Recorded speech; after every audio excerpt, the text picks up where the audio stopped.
In this video, I'm going to show you how to fix your Roomba when it's not connecting to Wi-Fi with a simple step-by-step guide. This will get your robot vacuum back online and working smoothly in no time.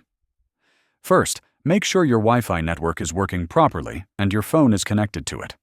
Roomba only supports 2.4 GHz networks, so double-check you're not trying to connect to 5 GHz Wi-Fi. Next, restart your Roomba by pressing the clean button for about 20 seconds until it powers off and then turns back on. This refreshes its system. After that, open the iRobot Home app on your smartphone. Forget any existing Roomba devices in the app by removing them, then start the setup process again to add your Roomba. Put your Roomba into Wi-Fi pairing mode by pressing and holding the clean button until you hear a tone or see the Wi-Fi light blinking. Follow the app's instructions to connect your Roomba to your Wi-Fi network by entering your password. If it still doesn't connect, try restarting your router and phone, then repeat the steps.